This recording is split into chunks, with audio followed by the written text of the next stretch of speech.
It was a cold winter evening when Daniel, a poor single dad in his early 30s, wrapped his thin coat tighter around himself as he walked home from his double shift at the mechanic's shop. His hands were rough from years of hard labor, his wallet almost empty, but his heart full of love for his 7-year-old daughter, Emily.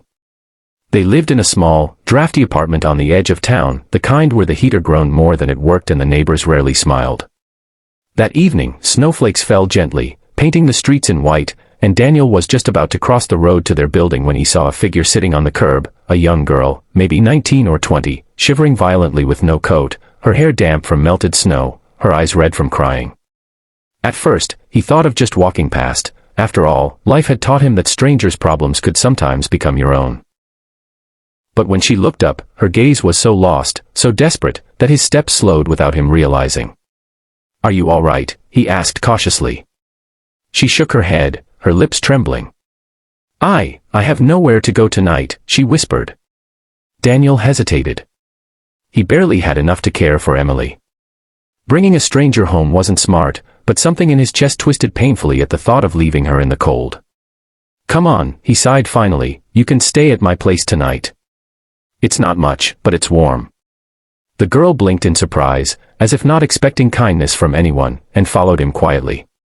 Emily greeted them at the door with her usual bright smile, curious about the visitor.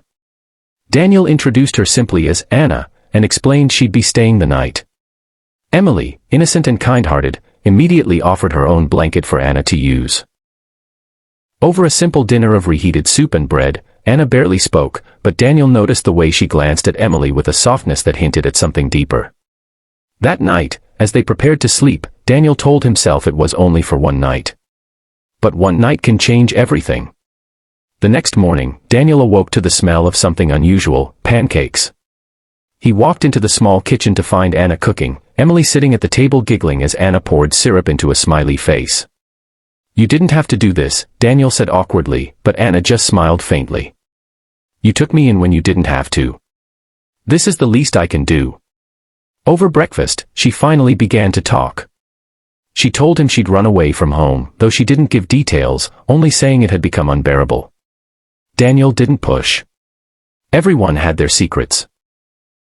Days turned into a week, and though she never spoke much about her past, Anna began helping around the apartment, looking after Emily when Daniel worked late, and even finding odd jobs nearby to contribute to groceries. Emily adored her, and Daniel, though he wouldn't admit it, had grown used to her presence. But he noticed strange things. Sometimes Anna's hands were perfectly manicured despite her supposed hardships.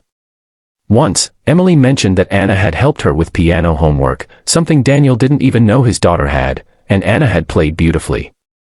And then there was the night he came home to find Anna staring out the window at a black SUV parked across the street, her expression tense, before quickly pretending nothing was wrong. One snowy evening, just as Daniel was preparing to ask her about it, there was a knock at the door. 2 men in suits stood outside, their polished shoes untouched by snow. "We're looking for Anna," one of them said, their tone firm but not unkind. Daniel's stomach tightened. "Why?" he asked. The men exchanged a glance with his partner. "Her father is worried sick. She's been missing for 2 weeks." Daniel turned to see Anna standing frozen behind him, tears in her eyes. "I can't go back," she whispered, shaking her head. The men didn't force her, but they left a card and said they'd return. After they were gone, Anna broke down. "He's not a bad man," she confessed, "he's just distant. Always too busy for me. I thought maybe if I left, he'd notice. I wanted to know what it's like to live without money, without being treated differently.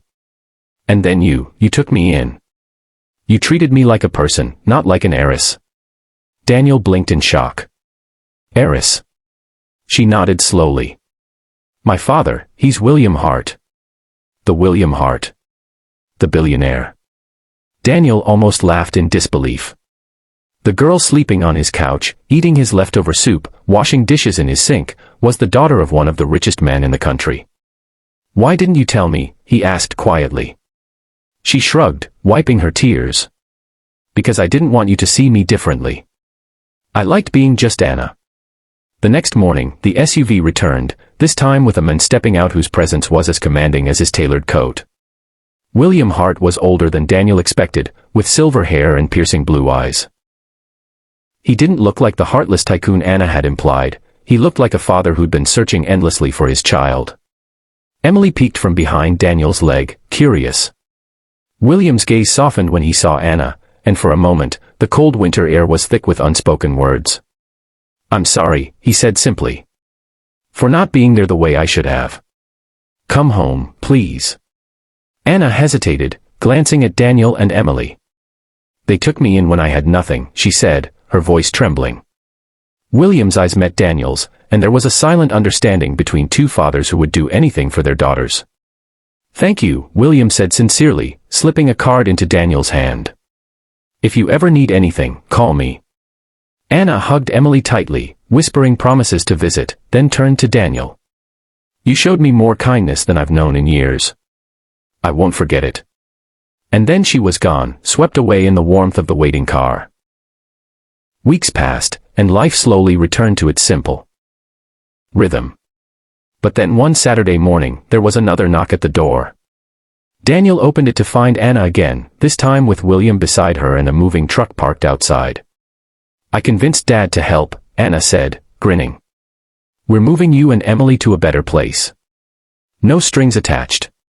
Daniel started to protest, but William raised a hand. "You gave my daughter a home when she needed it. Let me return the favor."